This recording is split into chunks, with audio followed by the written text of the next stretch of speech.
Okay, so this is a follow-up video to the one I had just put out before the weekend, as the individual whose emails prompted that video still just doesn't get it, saying that I was exalting playing video games and activities that were a drain upon society, which completely missed the point. I used those extreme examples of a child and your stereotypical slacker earning money off what they like to do to eliminate any excuse that one may have. Those were examples. I was not saying that you need to go out and play video games. I also used an example of cooking. It was completely taken out of context. He also went into how he does not enjoy the work that he does, but he's proud of the work that he does because it's the dirty work that needs to get done within society. Which again, I'm not crapping on essential services, but the fact that you don't enjoy your job and you're proud of your job at the same time is an internal conflict. And it's this internal conflict that brings about the perspective that you have, that money is based upon a lack of resources, and you have a resentment and contempt for those who are earning money doing what they love to do, or who you feel are not working as hard as you. Now, I enjoy helping people immensely, but what I won't do is go back and forth with an individual who wants to debate me, argue with me, and not listen in general. And I'm only posting this here as a lesson to the rest of you, as an example of what I said quite a while ago of why you cannot make someone listen to you, why you cannot force your ideas upon people. You cannot grab them, shake them, and make them listen. They will resist. Most people do not want to learn, but instead seek validation of their own ideas, even though those ideas are not bringing them the results that they want. So it's typically at this point where I cut people loose and say that I just cannot help them, because it's very much like someone who doesn't know how to swim and they're drowning, and you try to save that drowning person, and they're going to fight tooth and nail to drag you down with them. Sometimes you have to let the person drown because it's a waste of time when I could be helping others who do want to learn and listen to what I have to say. And typically when I point out to a person who wants to debate and argue with me that they're not only wasting my time, but also wasting their own time as well, they typically go away at that point, voluntarily. But in this case, I have emails aplenty waiting for me in my inbox, which I'm not even going to bother with at this point. I don't force what I have to say and what I teach upon people. They either come to me and listen and heed the advice, or they don't. I am not out to prove anything to you. You're the one that needs to prove them to yourself. And if you decide not to, that's fine too, as long as you don't waste both of our time continuously pestering me about it. So let's get into a little bit of why there are certain individuals and people that you just cannot help.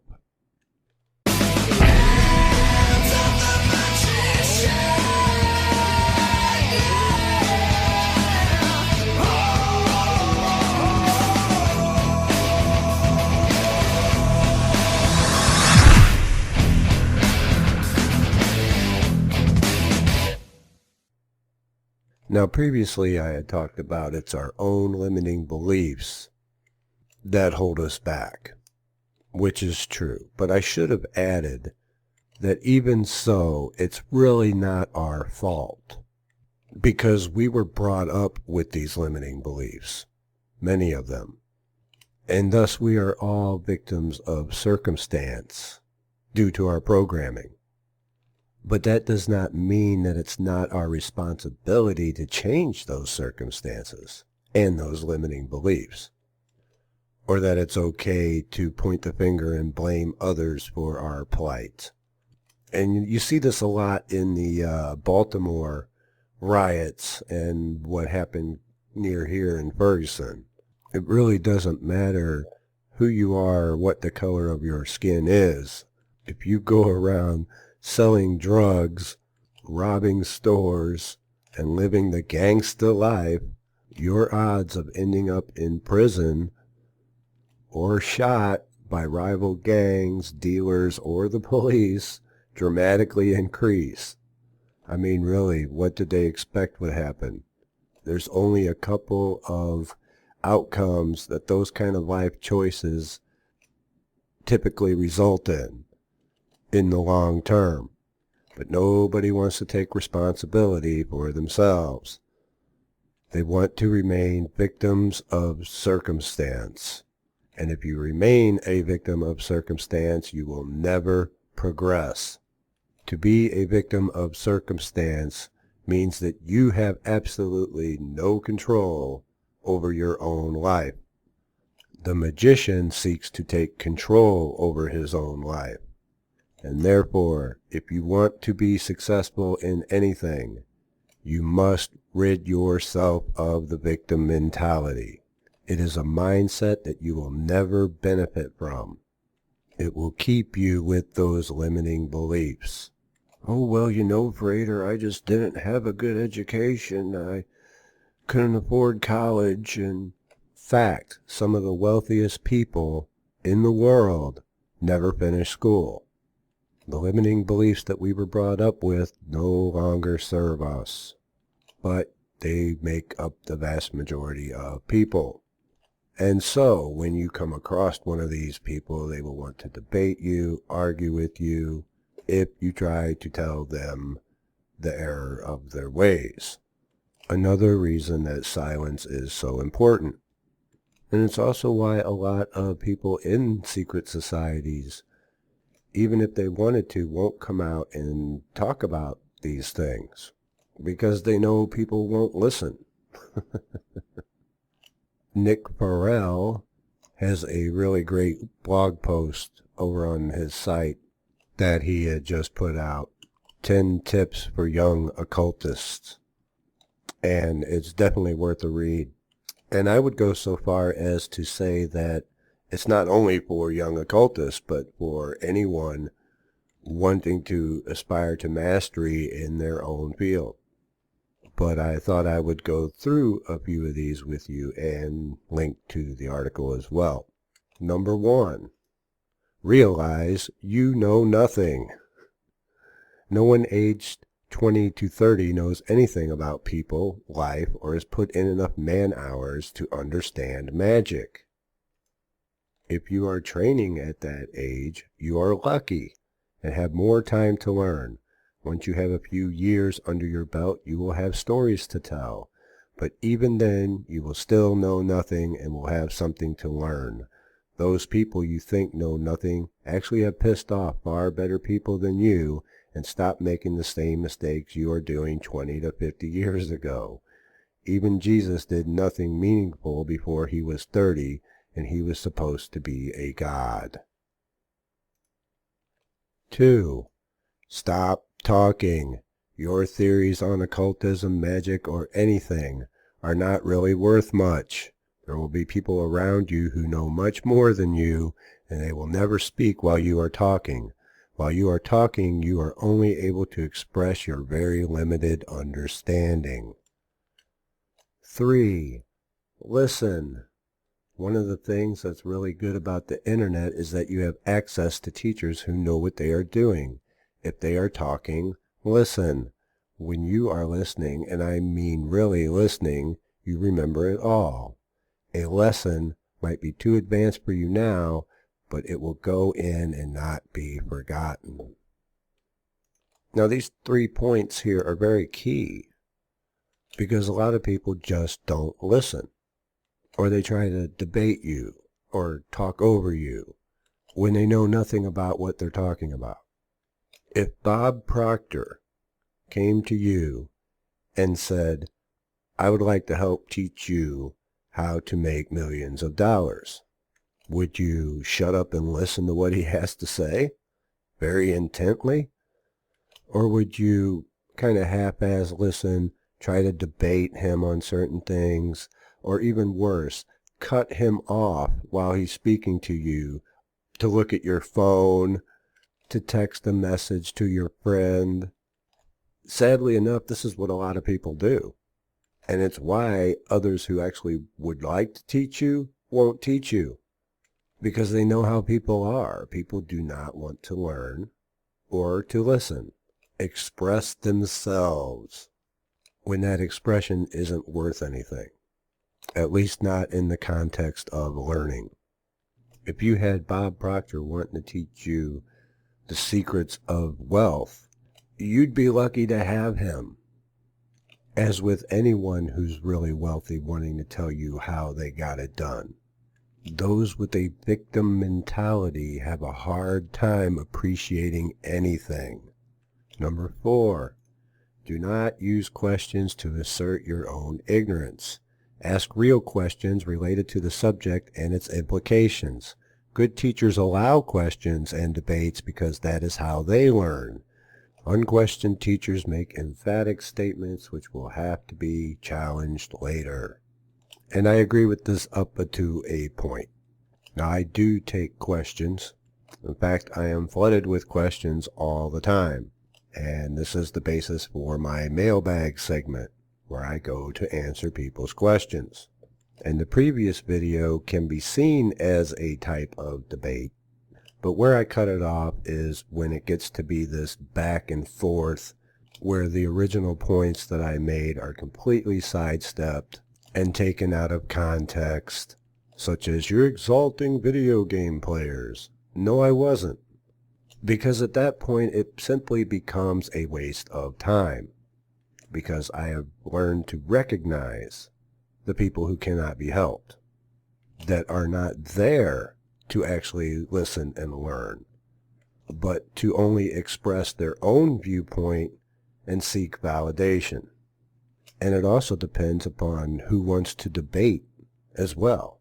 If Bob Proctor wanted to debate me upon the secrets of making money, although more likely I would just shut up and listen to what he has to say and not debate him. So maybe that isn't the best example, but you get the idea. A debate is only so good if the person you are debating knows something about what you are debating. Why would I want to debate someone who doesn't enjoy their job and is not making money on how to make money doing what you love to do? It's ridiculous. It's not that I couldn't win that debate, it's just a waste of time because that person does not want to learn. It would be overkill and not solve anything. And so I agree with this point to a certain extent, but then there's a point where you just gotta cut it off, man. And if you don't, it will just be debate after debate after question, and I'm already waist deep in questions.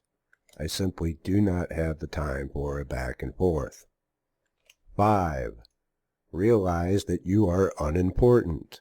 You and your ideas will only become important when you have refined your ideas and found your voice. The world is full of people who think they are teaching. An occult teacher is someone who is forced into the role by circumstance and other people. You shouting, "Pay attention to me," disqualifies you. If you want to teach, you should never do it. This is an interesting one for me personally, because I never really wanted to teach. Now, I love doing magic, but I never really desired to be in the teaching role. If you go all the way back to my very first video on this channel, the introduction, you may recall me saying that I did not want to do these videos, but that I felt I was being forced into it, that I was being guided to do so. So this one really caught my interest in particular. And it also reminds me of being a moderator in a forum when I was looking for another moderator. Those who actually really wanted to be a moderator were the ones that I would overlook, because they were just wanting to be on a power trip, and there's a few in particular who just wanted to outright ban those who they didn't like. It was those who didn't desire that position who were my ideal candidates. But this one also has realize that you are unimportant in the title. I would add that nobody owes you anything. And R.S.D. Tyler has gone into this several times, where people would come up to him, ask him questions while he's eating lunch or busy doing something, and he's like, dude, I'm eating lunch here. Like that scene in Bad Santa, But they push upon him as if he owes them something. And you have to realize that nobody owes you anything. And that's part of releasing that victim mindset, that nobody owes you jack. Be happy for what you get. Pay attention and do the best you can. Number 6, you can learn a lot from some real cunts. One other thing I noticed is that me and a lot of occultists have been trained by people who have been some real arseholes. They may be brilliant magicians, but dealing with them requires the patience of Job. Fighting with such a person is easy. Getting on with them is often the challenge of learning. And again, I would say that there's truth to this, because patience and letting go of that ego is paramount to a lot of what we teach in the occult. And it's not that I'm impatient or lording over people. It's just that I recognize who is going to tax my time and my energy without putting any effort into getting results. Which brings us to number 7. A good teacher does not really care what you say. They are more interested in what you do. They will be looking at your diaries to see what experiences you have had with the system they are trying to teach you. Work flat out when you are asked to show them your results. And for those of you who are familiar with this channel and my videos, know that I constantly preach action, action, action. And this is part of why this video is being made, and how to recognize people who do not want to listen. Is when they get the advice that they came to you for, and they do not follow up and take action on it. Did the person who inspired that previous video take the advice and start working upon it? Or did he immediately want to come back at me with more words, when I'm only interested in the action?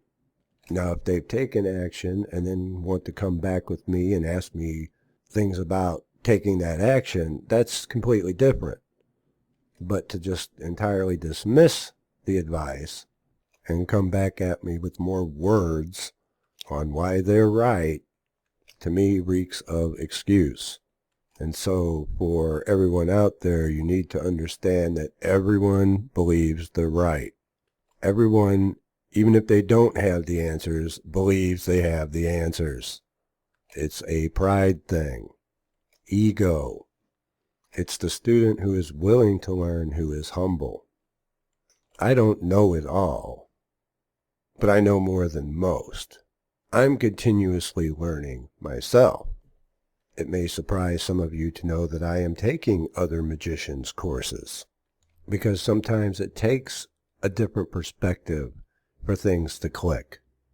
I went to Santa Cruz and met Freakville the Witch in his shop Sacred Grove.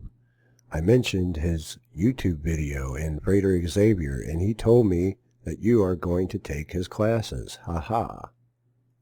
Yeah, why wouldn't I? I'm a ceremonial magician, and Uncle Birch is a witch. I'm sure there's a whole host of things that I can learn from his tradition. I'm always seeking to learn more. I see it as an investment in myself. And I have to say that I'm only 1 week into Birch's course, and I'm already incredibly impressed with the amount of information in just this first week. Likewise, there have been other magicians courses who I've taken that I wasn't incredibly impressed with. And so even though I'm a teacher, I'm always looking to expand my learning and to know what else is available out there. I never delude myself into thinking that I have all the answers, but I do know enough to know when somebody knows what they're talking about or not. Number 8, you will project your weaknesses onto your teacher. Everyone does this, but the younger you are, the more likely you are going to project whatever you feel about your parents onto your teacher. Occultism is full of people who want a mother or father figure because the relationship with their parents was so bad. When you are younger, this pain is closer to the surface. If you find that the teacher is suddenly becoming your worst nightmare, it might be a good idea to evaluate your relationship with your parents before taking it out on your teacher. Number 9, don't just sit there, help. A teacher can teach, but organizing an event often requires help. Walking into a room, sitting down, and saying, "Teach me," is expected, but you will not earn any friends from the teacher. You might have come from an environment where your mother did everything for you, but helping put out the chairs, making the coffee, washing up is more likely to attract attention from any teacher. I don't mean glamorous stuff like conducting a lecture or volunteering for a ritual role. I mean the shit jobs.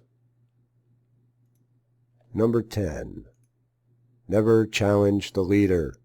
If a group is bad, having you mouth off about it is not going to help. If you are unable to quietly take your concerns to the leader, then you have to leave. Even if you take your concerns to the leader, be aware that you might be announcing your own exit. The problem is that when you are young, you are going to get hurt and diced by magical group politics, by people who are a hell of a lot more clued up than you. Remember that in games like that, you are just there to make up the numbers or be cannon fodder of a more mature and politically clever people. It always ends badly. And this reminds me of the first law in the book, The 48 Laws of Power by Robert Greene. That law being never outshine the master.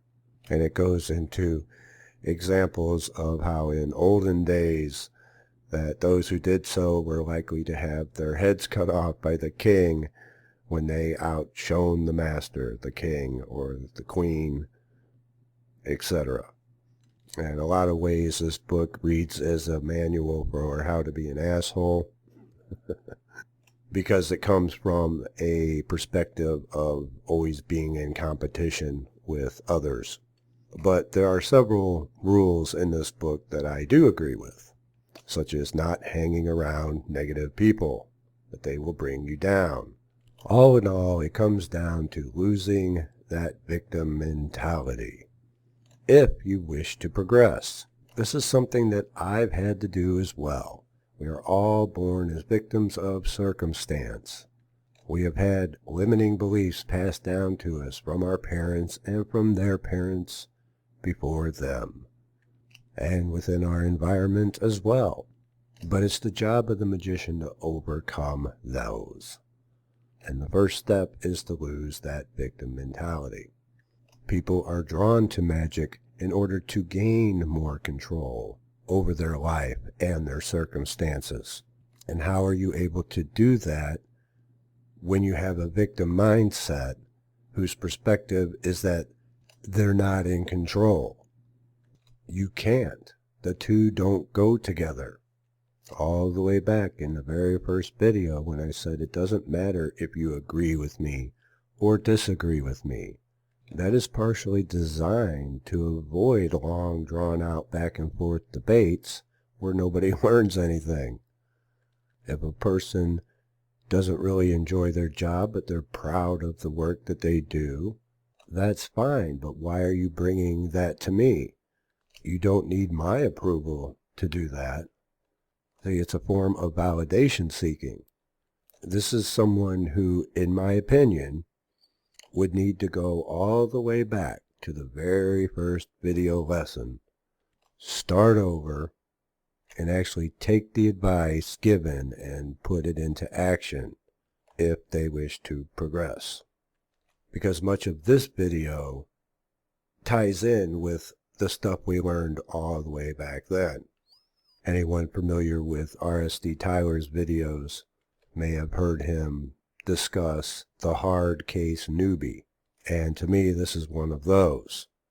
And lastly, I want to go over that this is the reason why I do not advertise this channel or try to force things upon people. People come here seeking me out, looking for a better life for themselves, and are led here.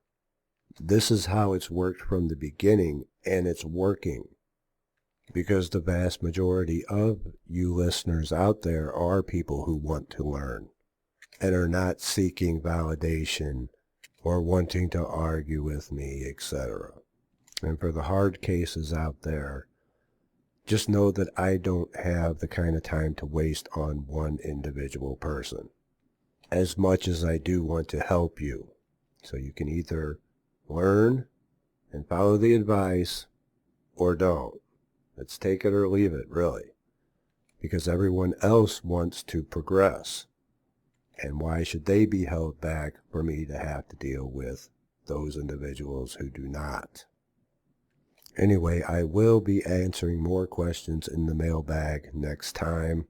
And hopefully Mars won't be in my third house too much longer, because these rants can really go on.